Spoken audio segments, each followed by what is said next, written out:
Bom dia, irmãos, a graça e a paz do Senhor Jesus, amém?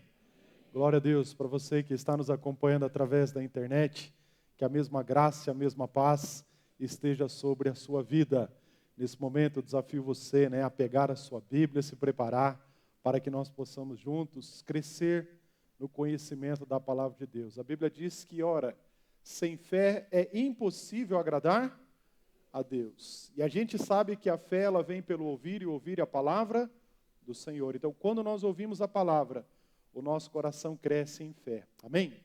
Irmãos, antes de compartilhar a palavra que o Senhor colocou no meu coração, quero dar um recado aqui para os pais dos adolescentes. Se o teu filho tem entre 12 e 17 anos, ou se você conhece alguém nessa faixa etária, nós teremos aqui no mês de setembro, do dia 16 a 18, aqui na nossa chácara nós faremos um retiro para os adolescentes. Nós estamos com as inscrições abertas, temos mais de 100 adolescentes já inscritos, mas queremos incentivar, se você ainda não fez a sua inscrição, ou a inscrição do seu filho, faça isso ainda hoje ou durante essa semana. Se você precisar de mais informações, você pode procurar a Isabela, minha filha, ou você pode falar comigo, com a Grazi, que nós estaremos à disposição. A Isabela está nos ajudando, a cuidar dos adolescentes. Por falar nisso, ontem os adolescentes tiveram um campeonato aqui na chácara. A chácara estava muito bonita, frequentada pelos adolescentes à tarde. Os jovens estavam aqui à noite. Os jovens da nossa igreja, que está sendo liderado pelo Ricardo, estão fazendo um intercâmbio esse final de semana com uma igreja de Cianorte. Nós estamos felizes por aquilo que Deus está fazendo na nossa juventude. Amém? Abra sua Bíblia, por favor. No livro de Atos, Atos capítulo 1. Nós vamos meditar nessa manhã, do versículo 1 até o versículo de número 9.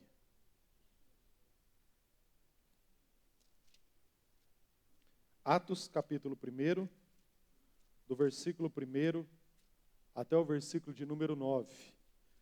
Irmãos, eu fico muito feliz quando tenho a oportunidade de ler e meditar no livro de Atos. Pensa num livro que eu amo. Durante a minha juventude, esse foi um dos livros que mais inspirou a minha fé. Quantas vezes me debruçava sobre esses capítulos e começava aqui a aprender com a palavra do Senhor e desejava ver a ação do Espírito Santo de Deus na nossa vida. O nome do livro é Atos dos Apóstolos, mas muitos teólogos acreditam que esse livro poderia se chamar Atos do Espírito Santo através da vida dos apóstolos. Sabemos que Atos foi escrito por Lucas.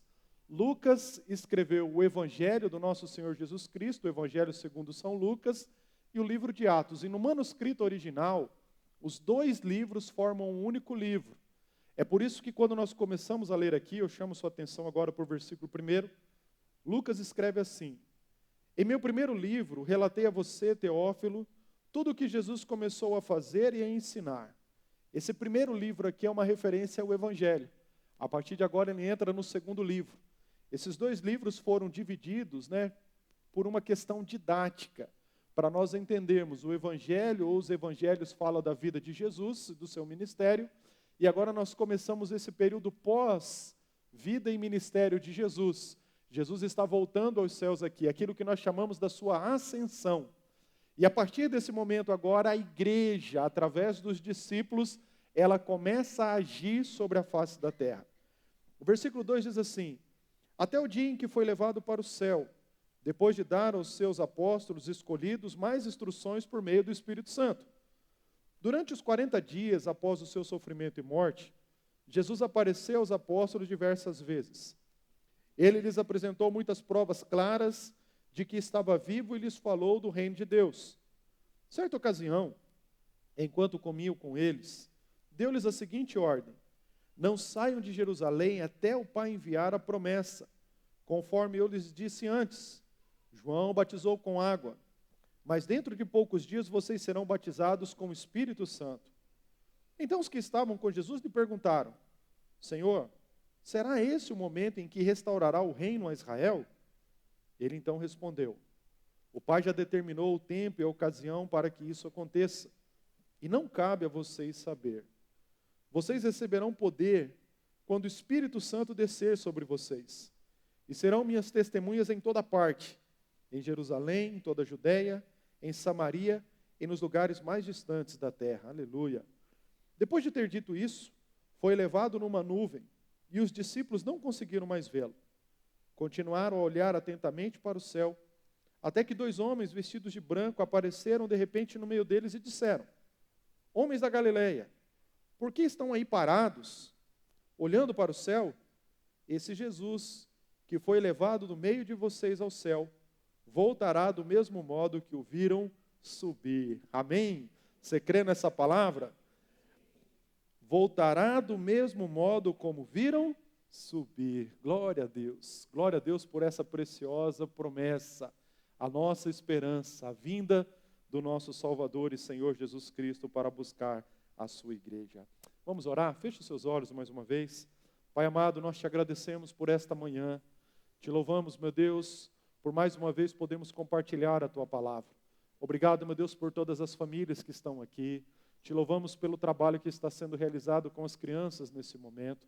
Somos gratos a Ti pela boa obra do Senhor na nossa vida. E agora, Pai, quando estamos diante da Tua palavra, mais uma vez clamamos o Teu favor. Que o Teu Espírito Santo torne clara as sagradas letras, que nós possamos entender qual é a Tua vontade para a nossa vida. Que o nosso coração se renda totalmente ao Senhor. Abra os nossos olhos, nos dá entendimento, gera no nosso coração, no nosso homem interior, no nosso espírito, um fogo, uma sede, um desejo pela ação do Senhor, de forma que nós possamos sair daqui totalmente transformados, para a honra e para a glória do Teu santo nome, em nome de Jesus. Amém. Amém, queridos? O tema da nossa mensagem nessa manhã é Antes do Pentecostes. Se você conhece o livro de Atos, se você já tem uma caminhada cristã, você sabe do que eu estou falando. Pentecostes aqui está registrado no Atos capítulo 2. Foi um dia especial, um dia memorável na história da igreja. Agora nós precisamos fazer aqui uma observação. Que era esse dia, o dia de Pentecostes? Quando nós olhamos para o Antigo Testamento, quando Deus foi estabelecendo o cerimonial, os ritos, as festas para o seu povo, Ele estabeleceu uma festa que se chamava Festa das Colheitas. E essa festa acontecia no dia de Pentecostes. Pentecostes, a palavra na língua original aqui, na língua grega, significa 50. Esse 50 era uma referência a 50 dias após a Páscoa. 50 dias após a Páscoa, o povo se reunia para festejar as colheitas. Era um momento onde o povo agradecia a Deus pelo sustento, pela provisão, pela bênção que era a colheita. Geralmente, quando isso acontecia, as pessoas que estavam fora de Jerusalém vinham para Jerusalém. Atos capítulo 2 fala desse dia, que no dia de Pentecostes eles estavam reunidos no mesmo lugar. Quem estava reunido? Os discípulos que o Senhor Jesus menciona, aqui, ou melhor, que Lucas menciona, inspirado pelo Espírito Santo.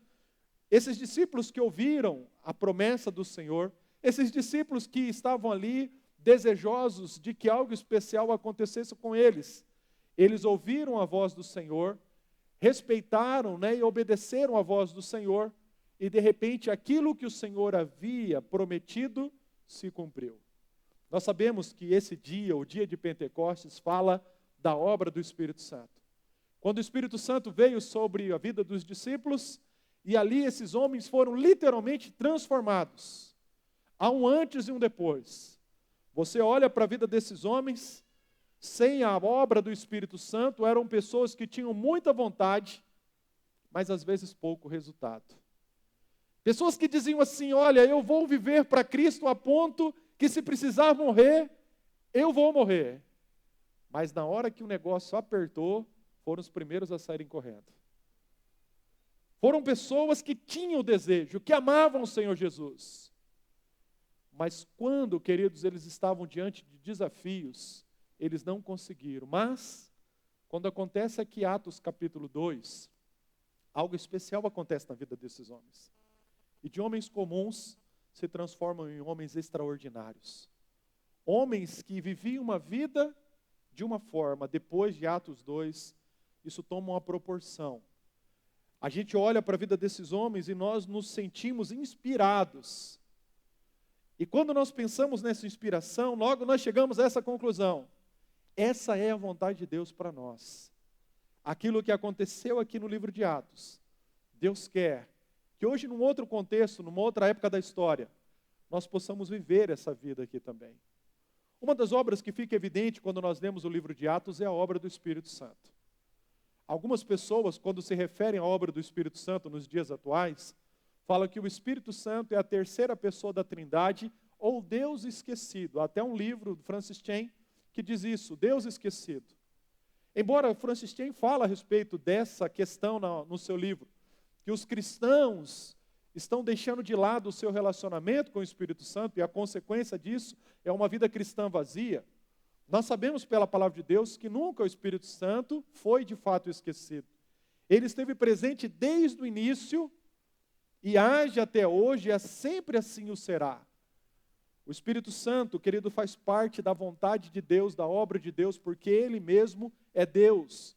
E hoje Ele atua, Ele age em nós. Quando nós olhamos, por exemplo, para Gênesis capítulo 1, se você está com a sua Bíblia, eu gostaria que você abrisse aí, que eu quero ler, porque essa foi uma palavra que o Senhor colocou no meu coração durante esses dias, né? Eu quero deixar ela com você.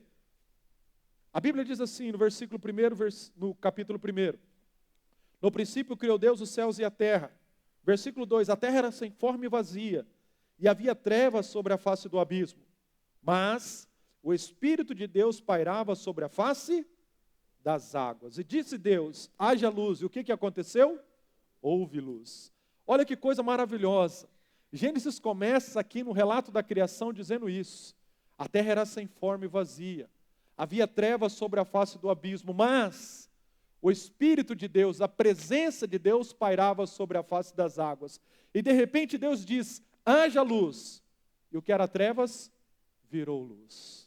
O Espírito Santo presente no início da criação. Olhando para esse texto, nós vamos compreender que Deus Pai, Deus Filho e Deus Espírito Santo sempre atuou na história da criação, sempre atuou na história da humanidade. Isso, queridos, acontece até o dia de hoje. Aqui o que o Espírito Santo está fazendo, literalmente, ele está colocando ordem ao caos. Havia o caos, trevas, abismo. A escuridão era sem forma e vazia. Mas o Espírito Santo de Deus parava. E quando disse Deus, haja luz, o que aconteceu? Houve luz. Isso fala, irmãos, da obra que o Espírito Santo faz na nossa vida. E eu quero chamar a sua atenção. Talvez o teu coração esteja assim, sem forma, vazio. Quem sabe nessa manhã o teu coração esteja envolvido por trevas. Você passou por uma semana difícil. Você olha para a sua vida, chega aqui com o teu coração, né, se sentindo pressionado, porque você sabe do pecado, você sabe o que você fez ou deixou de fazer que desagradou o Senhor. E você pode falar assim, de repente, nesse momento, puxa pastor, eu não estou bem. Eu preciso de algo na minha vida. E quem faz esse algo na nossa vida? Se o Espírito Santo pairar sobre o nosso coração, ele traz ordem ao nosso caos. Se você está passando por um momento difícil, o Espírito Santo é esse que tem poder de colocar em ordem o nosso caos.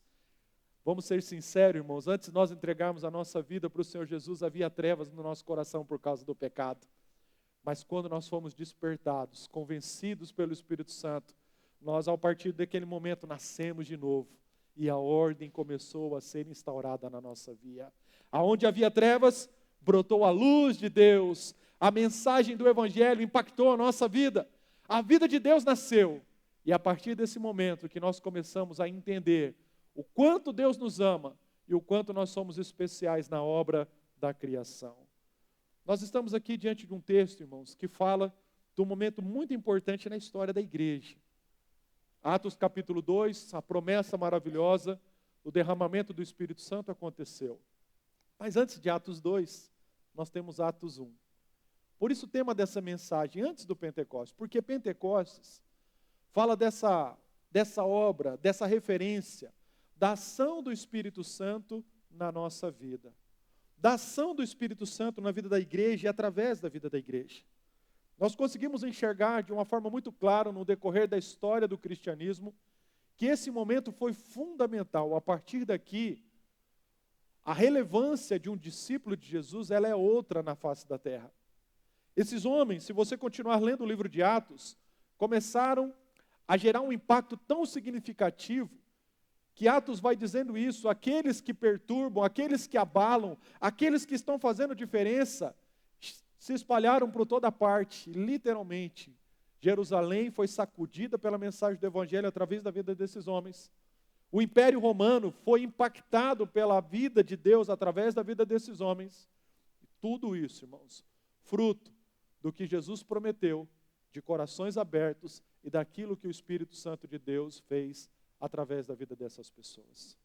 Eu chamo a sua atenção para aquilo que eu acredito que você já saiba, mas é válido mais uma vez nós pensarmos nisso. A vida cristã, sem a obra autêntica, genuína, fervorosa do Espírito Santo, ela se torna uma vida previsível. Aliás, eu digo o seguinte, sem a obra do Espírito Santo não existe vida cristã. Entretanto, nós sabemos que a qualidade dessa vida, ela cresce, ela se desenvolve, ela tem um poder de impacto quando nós nos rendemos àquilo que o Espírito Santo de Deus deseja fazer na nossa vida. Jesus tinha prometido isso aos seus discípulos. João capítulo 14, 15, 16 e 17, fala do momento especial que antecedeu a crucificação, que Jesus chama os discípulos para perto e bate um papo com eles. Abre o coração dele, o Senhor abre o coração e fala, gente, a partir de agora eu quero falar com vocês aqui de um assunto mais sério. Eu chamo a atenção de vocês para algo muito especial. Jesus fala, chegou um momento em que eu vou voltar para o Pai. Chegou um momento em que eu preciso voltar. É melhor para vocês, João capítulo 16 diz isso, versículo 7, é melhor que eu vá embora. E veja, aqueles homens estavam acostumados à vida de Jesus por 3 anos, mais ou menos. Homens que durante dias após dias, momento após momento, circunstância após circunstância, estavam aprendendo com Jesus. Havia uma segurança. Por quê? Se o negócio apertava, irmãos, o poder de Deus atuava através de Jesus. Tem uma multidão. Essa multidão está com fome. Jesus estava presente, pão era multiplicado, os peixes eram multiplicados, o problema se resolvia. Vinha ordem ao caos. Encontrava com o endemoniado. Um homem que tinha uma legião de demônios. Gadareno. Jesus cruzou o caminho daquele homem, aquele homem cruzou o caminho de Jesus, aquele homem foi liberto, foi liberto, transformado. Havia morte. O filho da viúva de Naim, um jovem, a Bíblia não diz o nome dele. Jesus olha aquele cortejo fúnebre caminhando em direção ao sepultamento. Jesus vê aquela situação, a morte cruza o caminho de Jesus, fala, não, vai ter vida, e tem vida. Imagine, irmãos, o impacto de tudo aquilo que estava acontecendo na vida desses homens. Agora Jesus chega e fala para eles, está na hora de eu voltar embora. Olha, deixa eu dizer uma coisa para vocês, é melhor que eu vá. Vocês gostam que eu esteja aqui, mas eu preciso ir embora. É melhor para vocês que eu vá embora. Sabe por quê? Porque quando eu for, virá o outro Consolador. O outro, ali na língua original, significa outro da mesma espécie, não outro diferente. O que Jesus estava dizendo para eles naquele momento era isso, olha, hoje eu estou com vocês, mas quando eu for, virá outro que estará em vocês. Eu estou agindo com vocês, mas a partir do momento em que o Espírito Santo, o Consolador vier, ele não estará mais com, mas ele estará em vocês. Era mais ou menos Jesus dizendo assim, hoje eu estou aqui ao lado, mas quando ele vier, eu vou estar dentro de vocês. A vida de Deus vai se manifestar a partir de então. Irmãos, essa verdade ela é revolucionária, porque a vida cristã é isso, nada mais é do que a vida de Deus se manifestando em nós. O nosso problema é que nós achamos que a vida cristã, ela pode ser vivida na nossa própria força, do nosso próprio jeito. Às vezes, irmãos, nós pensamos assim, Deus, eu sei que eu estou errado. Deus, eu sei que existem muitas coisas na minha vida que precisam mudar, mas beleza, a partir de hoje eu tomo uma decisão, eu vou mudar. Aí sabe o que você quer fazer a partir de então? Você quer colocar ordem no seu caos, você mesmo. E a gente não tem esse poder. O máximo, irmãos, que a gente vai conseguir é talvez uma ou outra atitude, uma ou outra atividade, um ou outro momento, uma escolha que possa representar algo de bom, mas sem o Espírito Santo colocando ordem no nosso caos, sem a vida de Deus se manifestando dentro de nós, querido, presta atenção, a gente não vai conseguir. No máximo, a gente vai dar uma organizadinha no nosso caos, mas vai continuar caos. Mas quando o Espírito Santo de Deus se manifesta, sabe por quê? O Jesus que estava com os discípulos, está hoje em mim, em você, em nós. pela obra do Espírito Santo. Sabe aquele Jesus que caminhava na Galileia, ensinando a respeito do reino de Deus? Puxa, pastor, que tempo maravilhoso foi aquele. Se eu pudesse ter vivido naquela época. Porque como foi especial. Eu vejo alguns irmãos que têm o privilégio de ir para Israel, né? Eu tenho esse sonho também. Se Deus um dia permitir, eu quero ir lá conhecer onde Jesus andou e todas aquelas coisas. Eu fico olhando para isso. Puxa, pastor, que lugar especial. Que lugar bacana, bonito. Tudo isso, irmãos, é fantástico, é maravilhoso. Mas olha que coisa maravilhosa. O mesmo Jesus que atuou há quase 2000 anos atrás, a Bíblia diz que através da obra do Espírito Santo, Ele não ficou lá. Ele está aqui. E Ele deseja se manifestar na minha vida, no meu coração, no meu interior. Na vida, numa linguagem mais jovem, acontece mais ou menos essa aqui. Jesus está dizendo assim, gente, hoje eu estou com vocês, mas a partir do Espírito Santo, eu vou cair para dentro. E aí, irmão, o pau vai quebrar. Vocês vão ver que o negócio vai ser diferente. Nós sabemos que Atos capítulo 2, Pedro, vamos pegar aqui o exemplo de Pedro. Antes do Espírito Santo, tinha muita vontade, muito desejo. Pedro amava Jesus? Claro que amava. Pedro amava tanto, e quando Jesus disse que seria crucificado, ou que ele seria entregue na mão dos filhos dos homens, ou melhor, Jesus seria entregue às autoridades, Pedro se levanta e fala, de jeito nenhum. E quando acontece aquele embate ali das autoridades saindo atrás de Jesus, Pedro arranca da espada e fala, a partir de agora, não, vamos quebrar tudo aqui. Corta a orelha lá do soldado, um servo do sumo sacerdote. Acontece aquela situação, Jesus fala, para Pedro. Pedro era um homem que amava o Senhor Jesus. Mas quando Jesus é preso, é julgado e condenado, as pessoas olham para Pedro e falam, Pedro, o que você está fazendo? Você também é um deles. Você andava junto com esse homem? De jeito nenhum, nem conheço. Não, você estava com ele. Rapaz, eu não conheço esse homem não, nem sei quem ele é. O Pedro que amava o Senhor Jesus ficou com medo e fugiu. Ele não fugiu de maldade, irmãos, ele fugiu porque é isso que acontece quando a gente quer viver a vida cristã sem a força e a obra do Espírito Santo, a gente não consegue. Sabe essa vontade que você tem de não pecar mais? Mas na primeira oportunidade você acaba pecando? É porque você está tentando viver a vida cristã sem a obra do Espírito Santo. O que essa obra nada mais é do que a vida de Jesus se manifestando dentro de nós e através de nós. Nós desejamos isso ardentemente. Se não é esse o seu desejo, eu oro insistentemente para que venha um avivamento no teu coração e você saia daqui entendendo isso, que a maior necessidade que você tem não é receber uma bênção aqui e acolá, não é você colocar em ordem ali uma ou outra circunstância da tua vida. O caos que você está só vai ser resolvido, querido, se você for cheio da presença do Senhor. Essa é a nossa maior necessidade. Esse é o nosso maior desejo. Agora vamos pensar um pouquinho nos dias que passaram. Como nós estamos nos relacionando com o Espírito Santo? Quanto nós oramos essa semana que passou, ardentemente, para que nós fôssemos cheios da presença do Senhor. Quanto nós desejamos uma experiência como essa no Pentecostes, aqui eu faço uma observação.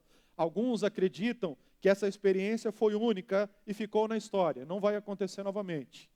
Há uma linha teológica que segue esse caminho.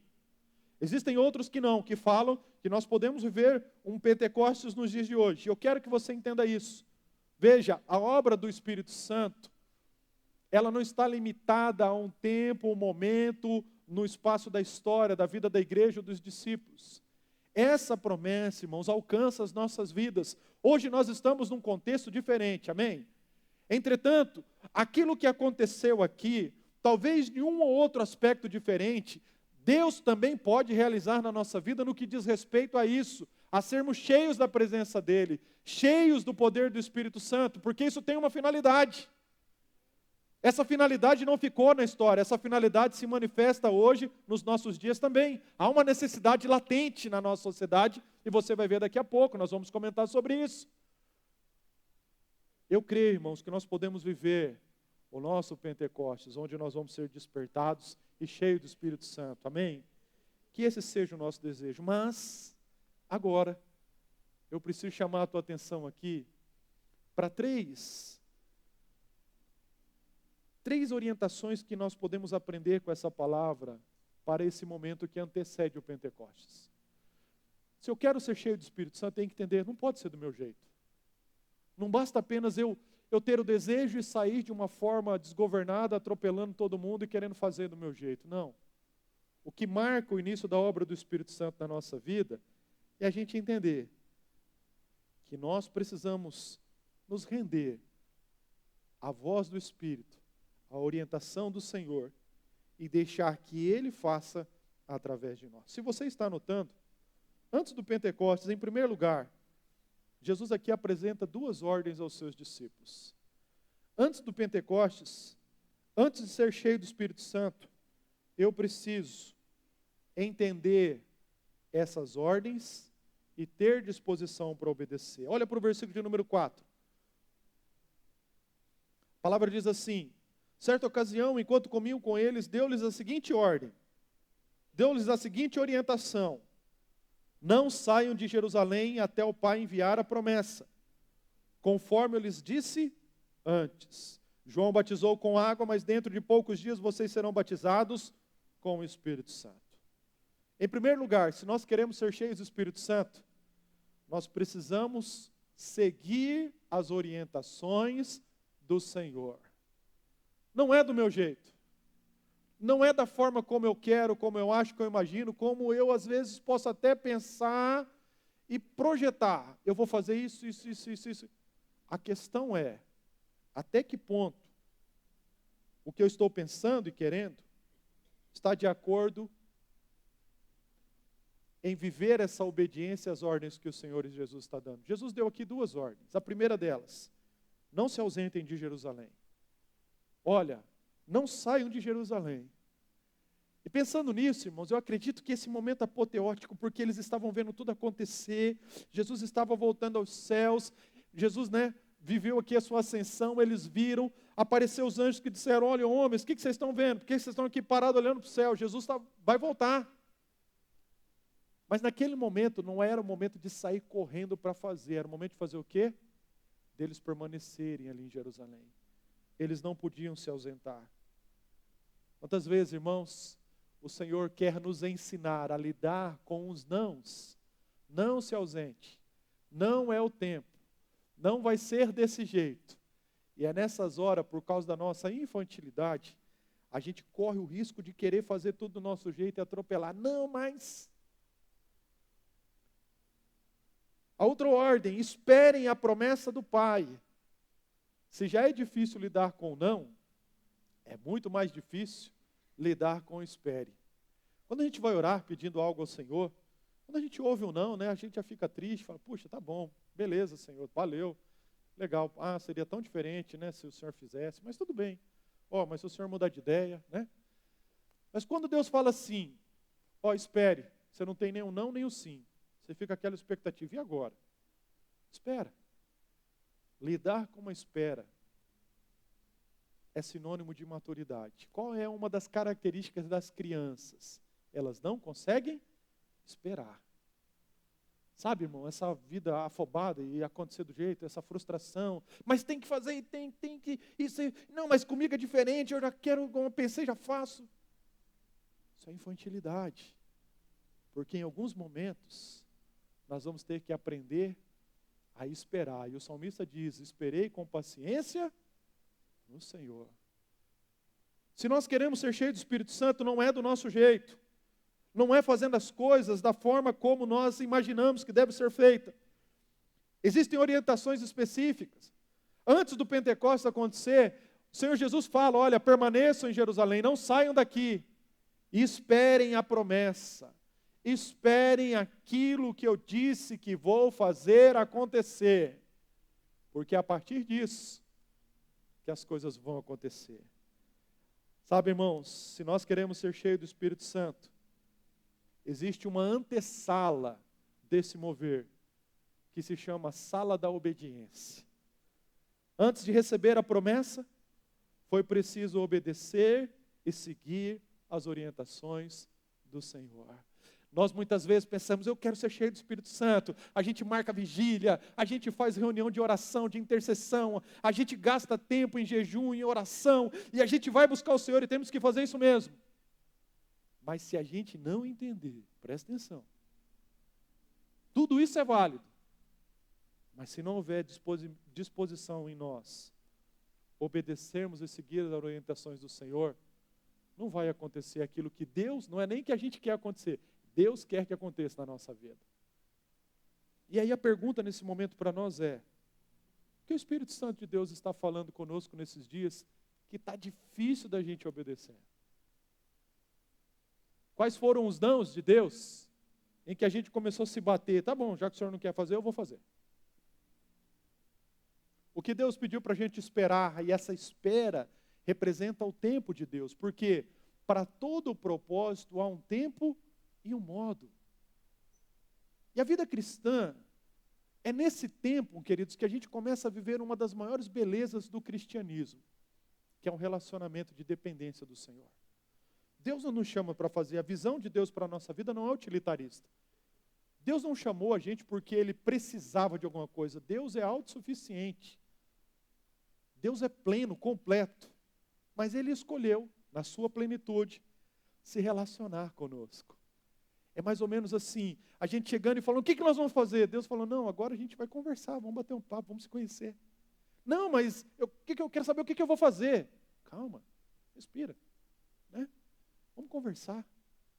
Aliás, eu tenho algumas coisas que eu preciso falar. Sabe, aí no seu coração tem algumas coisas que eu preciso te ajudar você a entender. Não, Deus, deixa isso aí para lá, vamos, o que nós vamos fazer? Não quero fazer. Não, calma, daqui a pouco a gente vai fazer. Jesus nos deu orientações específicas através da sua palavra, e nós não seremos cheios da presença do Espírito Santo se a gente não romper com isso e entender, ou a gente obedece, ou a gente não obedece. Uma das características do discípulo do Senhor Jesus é essa disposição em segui-lo. Quando a gente fala assim, tá bom, eu saí da multidão. O que a multidão é? A multidão é aquela que quer viver um relacionamento com Deus do jeito dela. Quando Deus fala, não, olha, essa programação que vocês estão desenvolvendo agora, não. A gente consegue discernir quem é discípulo e quem não é. A multidão começa a se bater. Não, mas por quê? E por quê? Então eu vou para outro lugar, então, onde tem esse negócio. Vai. Por quê? A multidão está procurando aquilo que ela quer. Mas o discípulo, ele tem a finalidade de falar, Deus, se não é, tá bom. Por quê? Porque a disponibilidade dele não é fazer apenas, mas acima de tudo é estar, é seguir, é entender que existe um tempo para todas as coisas. E no tempo de Deus vai ser uma bênção, mas fora do tempo, irmãos, é uma tragédia. Eu lembro da minha juventude, um dia eu estava ouvindo uma palavra, o pastor Marcos Gregório, falando sobre a história de Josué e Caleb. Aquela palavra, irmãos, para mim, foi algo fundamental num momento muito importante da minha vida. Ansioso, querendo tomar algumas decisões e fazer algumas coisas, baseado em promessas que eu acreditava que Deus tinha dado para a minha vida. E aquele homem usado por Deus falou o seguinte, toda promessa passa pelo teste do tempo. Os homens e mulheres que não respeitaram isso, a promessa que tinha tudo para ser bênção na vida das pessoas, se tornaram maldição. Algo que a gente quer vivido, que pode até ser prometido na palavra, fora do tempo, em vez de ajudar, vai atrapalhar. É por isso, irmãos, que antes do dia de Pentecostes na nossa vida, ou antes de sermos cheios do Espírito Santo, a gente precisa, em primeiro lugar, preparar o terreno do nosso coração para esse solo da obediência. O pastor Rodrigo, algumas semanas atrás, falou sobre os 4 tipos de coração. Essa semente, ela precisa cair no solo preparado para produzir frutos para a glória de Deus. O que é esse solo preparado? Um coração disposto a acolher a palavra, a orientação e dizer, não vai ser do meu jeito, Senhor, vai ser do jeito do Senhor. A segunda orientação, se nós queremos ser cheios do Espírito Santo, além dessa capacidade e disposição para obedecer, nós vamos aprender aqui que a segunda orientação que Jesus trouxe foi essa, Jesus teve que alinhar as expectativas dos seus discípulos. Olha para o versículo 6 e 7. Então os que estavam com Jesus lhe perguntaram: Senhor, será esse o momento em que restaurará o reino a Israel? Ele respondeu: o Pai já determinou o tempo e a ocasião para que isso aconteça, e não cabe a vocês saber disso agora. Se nós queremos viver uma vida cheia do Espírito Santo, as nossas expectativas precisam estar alinhadas com as expectativas do Senhor. Veja, isso é um ditado, é um fato. Todas as vezes que você cria uma expectativa, e essa expectativa não está alinhada, ela corre o risco de não ser atingida. E uma expectativa que não é atingida, o que acontece? Ela se transforma em frustração. Quantos cristãos frustrados com a vida cristã? Quantos cristãos frustrados com Deus? Frustrado com o pastor, isso aí acontece todo dia, isso infelizmente não vai mudar, né, pastor? Não vai mudar. Isso tudo bem. Mas tem gente que tem um ponto de loucura as expectativas estão tão desalinhadas que se frustra com Deus. Pensava que era uma coisa e Deus não fez do meu jeito. Vou embora, vou fazer outra coisa, vou procurar outro lugar. Se Deus quiser que Ele venha atrás de mim. As nossas expectativas, irmãos, elas precisam urgentemente serem alinhadas com Deus. Quais são as expectativas de Deus para a nossa vida? Nós temos uma expectativa de encontrar o que na vida cristã? Veja, mais uma vez eu quero trazer essa alusão. Muitos querem servir a Deus, por quê? Porque querem melhorar de vida. Olha, irmãos, é uma coisa de inteligência. Pastor, eu estava quebrado. Minha empresa estava falindo, as coisas estavam tudo lá, mas um dia eu ouvi a palavra que dizendo que se eu praticar os princípios de Deus, Deus vai me fazer próspero sobre a face da terra. Já sei, melhor investimento que eu posso fazer é praticar esses princípios. Por quê? Porque daí eu vou ser alguém próspero. Irmãos, a palavra de Deus não condena a prosperidade. A palavra de Deus não diz que a gente tem que viver uma vida miserável. Mas se a sua motivação em seguir a Deus for apenas se tornar alguém rico, você vai se frustrar. Você vai se frustrar e vai se frustrar muito. Eu quero um casamento, eu vejo isso nos jovens. Principalmente aqueles que nasceram dentro da igreja. Eu sei que para ter uma família bem-sucedida, eu preciso casar com alguém que tenha princípios, a questão do julgo desigual e você vai, porque a tua vontade é você um dia ter alguém do seu lado para você formar uma família. Você sabe que existem limites, né, no período da juventude, na vida de solteiro, você não quer pecar contra o Senhor, porque o teu objetivo é um casamento, até que chega o dia que você encontra alguém em casa. Casei. Agora, casei, cara. Porque eu sonhava, eu casei. Agora, né, eu vou poder fazer aquilo que eu sempre tive vontade na minha juventude. Né? Aquilo agora não tem, agora estou mais tranquilo. Ufa. Aí, esse casal que casou com essa motivação de um dia construir uma família, construíram. O que ele faz? Vamos mais para a igreja não, casei, vamos ficar em casa. Servir a Deus lá no ministério, cuidar, ajudar pastor lá com jovens, para trabalhar. Não, eu consegui, tá bom, agora vamos cuidar da nossa vida, da nossa família. E vai, queridos, até o dia que ele descobre que se Jesus não estiver presente dentro da casa, dentro do casamento, aquilo que ele tanto sonhava vai se transformar no quê? Numa frustração. Aí volta. Pastor, minha vida está quebrada. O casamento que você fez aí, pastor. Teve alguns jovens brincando, já chegaram para mim e falaram assim: pastor, dá um jeito, você que casou a gente, agora você se vira. Falei, não tem nada a ver com isso, meu irmão. Você que fez tudo errado e agora você quer que eu resolva o seu problema? Quem vai resolver é você. Eu posso te ajudar. Alguns brincam quando encontram porque a gente formou uma amizade. Pastor, você viu aquele dia? O senhor que orou e abençoou e falou. Né? Mas o que a gente percebe, irmão, chegou num momento difícil, por quê? Porque o único objetivo era esse, casar, conseguir. Veja, irmãos, presta atenção. Se as nossas expectativas não estiverem alinhadas com Deus, Paulo vai dizer isso: se nós esperamos em Cristo somente nas coisas dessa vida, nós somos os mais miseráveis de todos os homens. Quantos crentes frustrados, porque acharam que o cristianismo, olha só a definição, o que é cristianismo? É uma maneira de conseguir com Deus aquilo que eu desejo. Isso não é vida cristã. Isso, na verdade, é uma tragédia. Menos vida cristã. Vida cristã, irmãos, é isso. É Deus conquistando em mim aquilo que Ele deseja. É eu dizendo ao Senhor que não seja feito segundo a minha vontade, mas segundo a vontade do Senhor.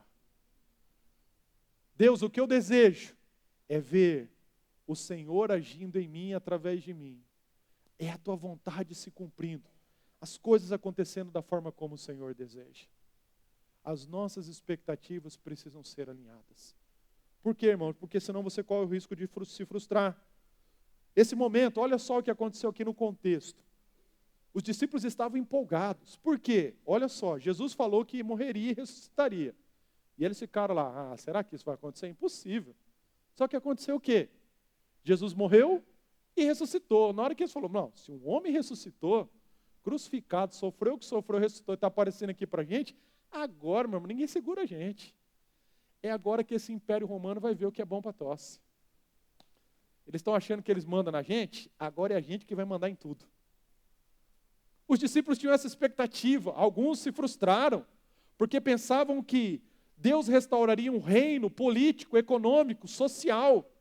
É agora, Senhor, que o Senhor vai restaurar o reino a Israel, ou seja, é agora que Israel vai ser, a nação mais poderosa e importante da face da terra.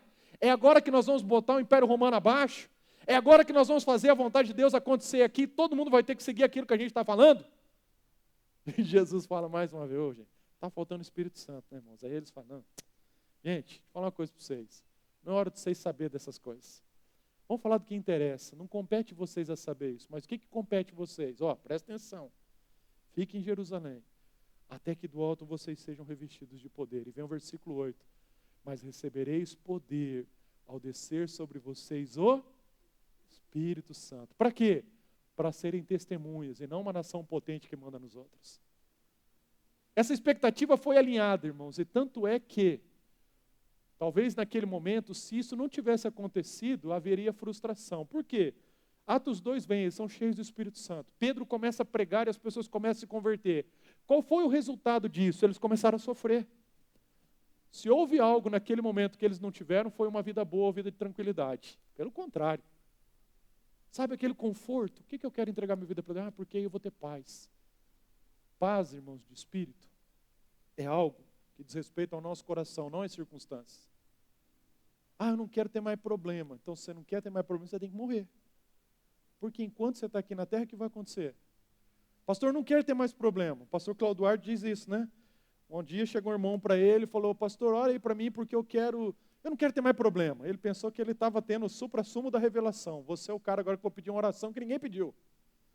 Então tá bom, vem aqui, Senhor. Faz agora acontecer um infarto fulminante, um AVC. Promove esse irmão para a glória. Ô pastor, que isso? Irmão, você não quer ter problema? Você tem que morrer. Morrer fisicamente. Por quê, irmãos? Enquanto nós estamos aqui na terra, a Bíblia diz, no mundo nós teremos aflição. Agora, presta atenção. Vença essa expectativa errada, humana, carnal. Essa é a beleza da vida cristã, não é não ter problema. É saber que no meio do problema Deus está conosco. Irmão, olha, presta atenção. Daniel e os seus amigos estão na Babilônia, mas tomaram uma decisão de serem fiel a Deus. Tudo deu certo na vida deles. Eles estavam numa colônia de férias. A partir de agora, não. Olha ser fiel a Deus, tem uma fornalha para eles enfrentar. Irmãos, olha como as nossas expectativas estão desalinhadas de Deus. Já imagina se Deus mandar a gente para uma fornalha? Os crentes que vierem no culto da Igreja Batista Betel das 10h15, semana que vem, tudo vai para a fornalha. Irmãos, quem de nós viria para esse culto? Não, Senhor. Eu pensei que eu ia ganhar a vida, mas aí não dá, né? Não. Puxa vida, Senhor. Eu achei que ia dar tudo certo. Não. Assim eu não vou, não. Se você quiser ganhar a sua vida, você vai perder. Tem isso na Bíblia? Está escrito isso na Bíblia, que para a gente ganhar a nossa vida nós vamos ter que perder? Porque a nossa geração só está acostumada a ganhar. Eu quero, me dá. Se eu quero seguir a Jesus, eu tenho que tomar uma cruz. Espera aí, cruz? Mas Jesus já não tomou a cruz? Ele já não pagou o preço? Agora eu tenho que tomar uma cruz? Não, isso não está na Bíblia, não. A nossa geração acredita que não está, mas está, irmão. É por isso que quando a gente começa a servir a Deus, a gente vai caminhando, Aí um dia, de repente, Deus usa uma liderança que toca a nossa vida e fala, agora vai ser desse jeito. A gente começa a bater, não quero, eu não quero, não quero, não quero desse jeito. Aí a gente começa a querer de todas as formas, lutar com aquilo e dizer, não, eu vou viver a vida cristã do meu jeito. Então, você quer, irmão? Deus fala isso, você quer? Tá bom, vai. Irmãos, isso é tão importante que quando João vai colocar dessa perspectiva, Jesus chama a multidão, a responsabilidade, a multidão vai embora. Só que não para só aí. João capítulo 6 descreve isso. Os discípulos também começam a ir embora. E aí os apóstolos olham, naquela época discípulos, depois se tornaram os apóstolos, os líderes, olham para Jesus e falam, Jesus, o povo está indo embora. E Jesus olha para eles e fala, então, estamos alinhando as expectativas, se vocês quiserem ir, vocês podem ir também. Deus não nos obriga a nada, irmãos. É por isso que hoje, pela graça do Senhor, as nossas expectativas precisam ser alinhadas, porque sem alinhar as nossas expectativas, nós não vamos ser cheios do Espírito Santo. Por que, pastor, eu quero ser cheio do Espírito? Porque eu quero poder. Poder para quê? Para você se tornar proeminente, para você se tornar alguém bem-sucedido, para você crescer. Não, porque eu vou fazer tudo para a glória de Deus, irmão. Para com isso, é para a sua glória, você quer se aparecer. Ah, pastor, mas veja, quando a pastora Samanta estava compartilhando isso conosco, a glória de Deus toca a nossa vida, em alguns momentos, a luz de Deus através de nós, ela pode sobressair. Isso pode acontecer, Deus honra os seus vasos, Deus faz, irmãos, mas é Ele fazendo. Mas vamos ser bem sinceros, muitos de nós queremos, por quê? Porque daí, aí o negócio... Aqui, irmãos, os discípulos tiveram que entender, as expectativas deles eram essas. A partir de agora, vai acontecer do nosso jeito, agora o negócio vai bombar. E Jesus fala, gente, tem um tempo para isso acontecer. Eu quero mostrar para vocês um caminho sobre modo excelente. Sabe como vocês vão ganhar a eternidade? Perdendo a vida de vocês aqui na terra. É por isso que quando chega Atos capítulo 6, capítulo 7, há uma perseguição tão ferrenha, tão intensa, que vem o primeiro mártir do cristianismo. Ele é apedrejado. Sabe por quê? Porque ele falou a verdade. Ele pregou a verdade cheio do Espírito Santo. O que é alinhar a expectativa para você ser cheio do Espírito Santo? Abre aspas. É você ter essa disponibilidade. Eu posso falar a verdade, isso pode custar a minha vida. Mas não tem problema. Sabe por quê? Porque mais importante para mim é a presença dele em mim. Mais importante do que o que vai acontecer comigo é a presença de Jesus que estava com os discípulos, se manifestando nos discípulos. Aí a gente começa a entender, irmãos, que essa vida é passageira. Enquanto nós estamos aqui, nós temos que aproveitar o quê? Aproveitar as oportunidades para que o nome do Senhor seja exaltado e engrandecido. O reino de Deus avança através das nossas vidas. Os discípulos tiveram que alinhar essas expectativas. Será-se o tempo em que restaurarás Israel? Jesus fala para eles, vocês não precisam ficar sabendo disso. Eu acho que naquele momento o Senhor, de uma forma educada, de uma forma divina, olhou, respirou e contou, não vou nem responder isso aqui de uma forma assim, mas porque eles não têm o Espírito Santo ainda, eles estão precisando. Não vos compete conhecer os tempos ou época que o Pai reservou para a sua exclusiva autoridade. Irmãos, nós às vezes nos debatemos porque temos uma expectativa totalmente desalinhada. Jesus não nos chamou para saber tudo. Jesus nos chamou para obedecer mesmo sem entender como tudo aconteceria. Quais são as nossas expectativas? Às vezes você sonha em algo especial acontecendo na tua vida. Deus pode fazer. Mas sabe, irmãos, quando eu penso nessa expectativa, é a gente chegar nesse lugar de dizer assim, Senhor, eu quero isso. Entretanto, essa talvez seja uma das orações que Deus deseja ouvir da gente. Entretanto, que não seja feita conforme a minha vontade. Pai, se for possível, afasta de mim esse cálice. Senhor, essa situação é muito difícil, eu não consigo. Se puder, muda. Mas que não seja feita segundo o meu querer e a minha vontade, mas como a vontade do Senhor. Será que você nessa manhã está disposto a orar assim na sua vida, para isso que você está buscando? Senhor, eu quero tanto, mas Se não for da tua vontade, eu quero da mesma forma dizer obrigado. Se acontecer, amém. Se não acontecer, amém. É assim, irmãos, que nós vamos alinhando as nossas expectativas com o Senhor. Sem alinharmos as expectativas, nós corremos o risco de frustrar os planos de Deus na nossa vida, não porque Deus não tenha poder, mas é porque o nosso coração não está preparado para isso. Quais são as expectativas que precisam ser alinhadas? Pergunte isso ao Espírito Santo. Senhor, o que o meu coração está desejando nessa relação que eu tenho com o Senhor, que está totalmente fora da sua vontade? Irmão, vou dizer uma coisa, você vai ficar surpreso se você perguntar com sinceridade. Quanta coisa nasceu da tua alma e você acha que foi Deus que plantou? Quanta coisa nasceu do seu próprio desejo, caído, contaminado pela natureza pecaminosa, que você acha que é de Deus? Eu me lembro, irmão, numa época em que eu tinha que tomar uma decisão muito importante da minha vida, essa palavra que eu disse para os irmãos, o pastor Marcos Gregório me ajudou, mas eu tinha na minha cabeça algo que eu queria fazer. Estava tudo planejado e projetado.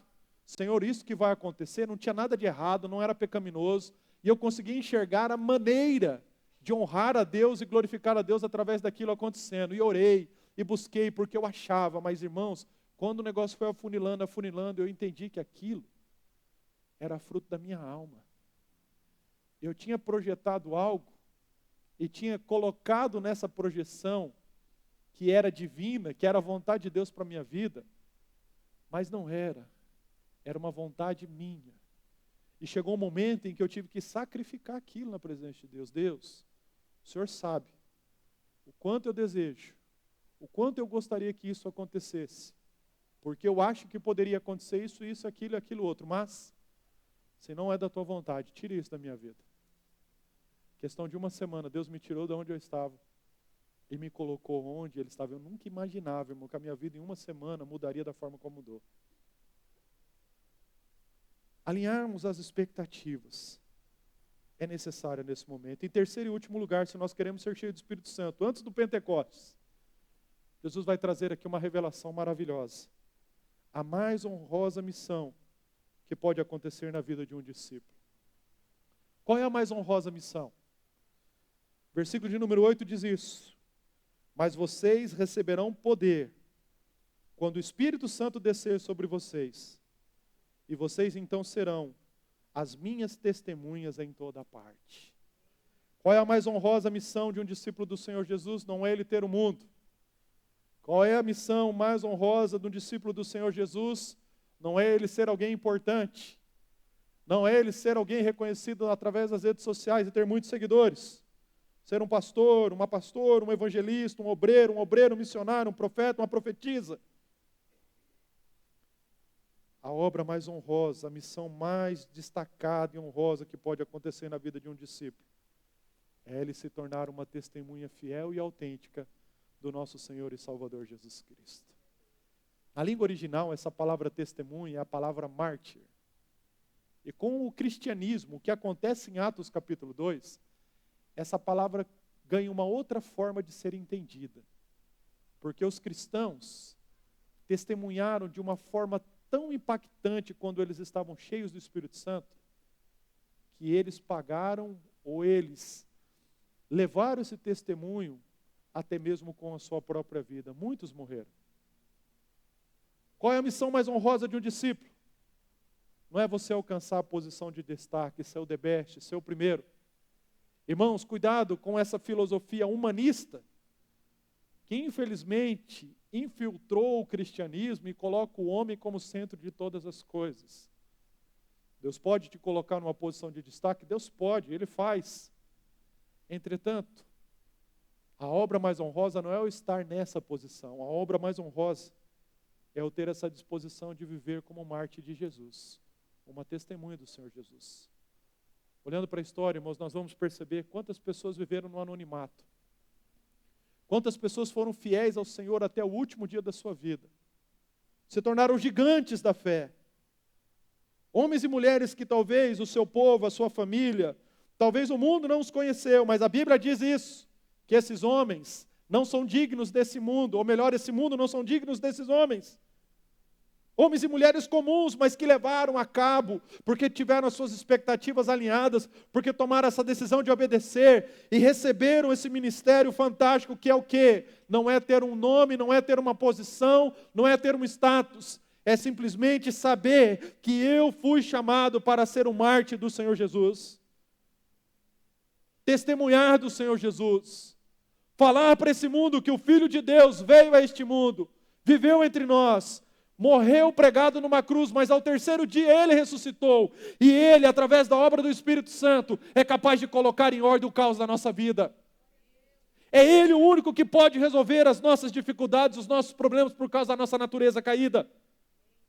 É esse Senhor que disse aqui, está prometido em Atos capítulo 1, Ele subiu, mas da mesma forma que subiu, um dia Ele virá para buscar os seus, para buscar a sua igreja, a sua noiva, para buscar todos aqueles que viveram em prol desse evangelho, viveram em prol dessa missão. O Espírito Santo de Deus virá sobre aqueles que desejam ser testemunhas. Poder para quê, irmão, que a gente está buscando? Vamos fazer uma vigília, pastor, porque nós precisamos ser cheios do poder. Precisamos mesmo, vamos orar. Para quê? Porque aí, eu vou orar, aí Deus vai me dar discernimento. Ó, num momento como esse, numa reunião dessa aqui, Deus vai me mostrar o coração das pessoas. Para quê? Você vai se tornar um adivinho, né? Ah, não, porque aí eu vou ter poder para curar. Curar para quê? Você vai virar um curandeiro. O Espírito Santo se manifestando gera cura? Gera. Gera discernimento? Gera. Para quê? Para sermos testemunhas de Jesus. Ou seja, irmão, olha só. Toda a obra do Espírito Santo, ela está fundamentada na palavra e ela é cristocêntrica. É por isso que João disse, se aproxima agora, né, o Filho de Deus, o que importa, que ele cresça e que eu diminua. Por isso, irmãos, quando nós nos entregamos a essa obra do Espírito Santo, se tem uma coisa que é certa que vai acontecer com a gente vai morrer. Às vezes, aqui no caso dos discípulos em Atos dos Apóstolos, para muitos foi morrer fisicamente por causa da mensagem do Evangelho. Mas esse, irmãos, talvez não é o maior desafio. O maior desafio é você morrer todos os dias para você mesmo, em prol do Evangelho. Todos os dias a gente morrer para nós mesmos, dizendo não para as nossas vontades, não para os nossos ressentimentos, não para as nossas expectativas frustradas. Cheio do Espírito Santo não é você ter todas as suas expectativas atendidas. Eu acho que talvez uma das coisas que mais vai acontecer é a expectativa frustrada, humana, né? Expectativa humana. Para que o quê, irmão? Se a expectativa dele se cumpra. Ser um mártir, uma testemunha do Senhor Jesus, receber poder para isso, irmão. Para anunciar o reino. Ele vem, Ele vem, Ele vem, Ele vem. O Senhor Jesus virá. Nós precisamos nos preparar, igreja. Nós precisamos entender que a nossa vida não se resume apenas ao que nós estamos vivendo aqui. Nós precisamos entender que existe uma pátria celestial, existe um Deus que nos ama, existe um Deus que é santo, existe uma santidade que deseja tocar a nossa vida, existe algo de Deus que precisa acontecer para que nós sejamos impelidos a abandonar o pecado, abandonar aquilo que desagrada a Deus e seguimos o caminho do Senhor. Existe um caminho de morte, existe um caminho de cruz, existe algo especial que Deus deseja fazer na nossa vida, mas não pode ser da forma como a gente apenas deseja, precisa ser simplesmente, unicamente da forma como Ele estabeleceu na sua palavra. Antes do Pentecostes, precisamos seguir as orientações que o Senhor nos deu, precisamos alinhar as nossas expectativas, e precisamos entender que a finalidade de tudo isso não é para a gente ser cheio, senão daqui a pouco a gente vai explodir. É para a gente, literalmente, recebermos a maior e honrosa missão, que é sermos uma testemunha do Senhor Jesus. Quantos de nós queremos esse avivamento pessoal? Eu quero, irmãos, desmistificar isso, porque assim, puxa, pastor, posso ser comissionado, receber essa ação do Espírito Santo, ser impactado, e aí Deus vai me levar lá para o outro lado do mundo. Deus pode fazer isso. Deus pode gerar, e eu creio que essa é a vontade de Deus para algumas pessoas que estão, né, espalhadas ao redor da terra. Aqui dentro da nossa igreja, eu acredito que Deus tem missões específicas para alguns. Mas essa disposição não precisa desse aspecto que a gente fica colocando, parece que num lugar inatingível. O ser enviado, o ser uma testemunha, começa no maior campo missionário que uma pessoa poderia receber, que se chama o quê? Família. Testemunha dentro da nossa casa, irmão, é o lugar mais difícil de nós testemunharmos. Por quê? Porque ali as pessoas não conhecem, não tem jeito, irmão. Ali a máscara da hipocrisia não cai, ela cai, não tem jeito. Se você não entender isso, talvez você pode reter aquilo que Deus quer fazer na sua vida.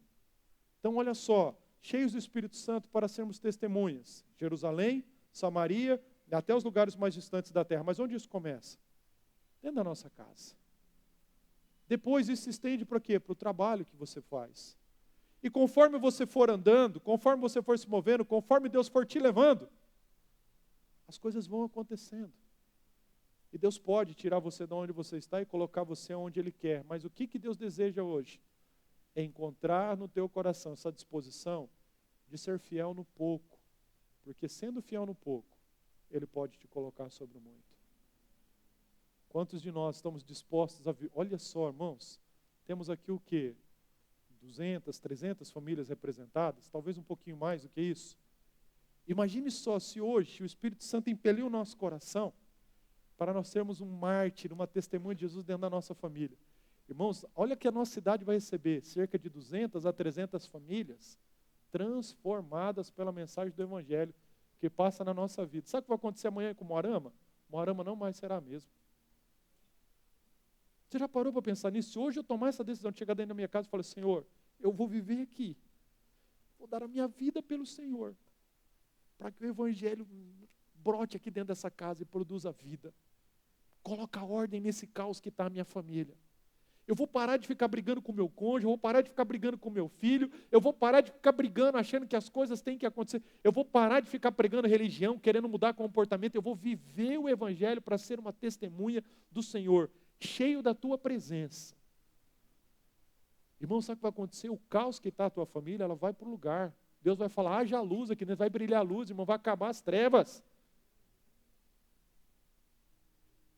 Poder de impacto disso, irmãos, às vezes a gente coloca isso, parece que é algo só que Deus vai... Não, todos nós, se nós tivermos essa disposição, o Espírito Santo de Deus se movendo, as coisas vão acontecendo, e de repente, ao nosso redor, a sociedade vai sendo totalmente transformada. Eu creio, irmãos, que Deus tem um Pentecostes para cada um de nós. Eu creio que nós temos uma necessidade urgente de avivamento, ou de reavivamento, como alguns estão dizendo. Mas tudo isso, para que aconteça, o antes dessa obra maravilhosa, nós precisamos alinhar as nossas expectativas, ter essa disposição de obedecer e entender que a finalidade disso é para sermos testemunhas do Senhor. Amém?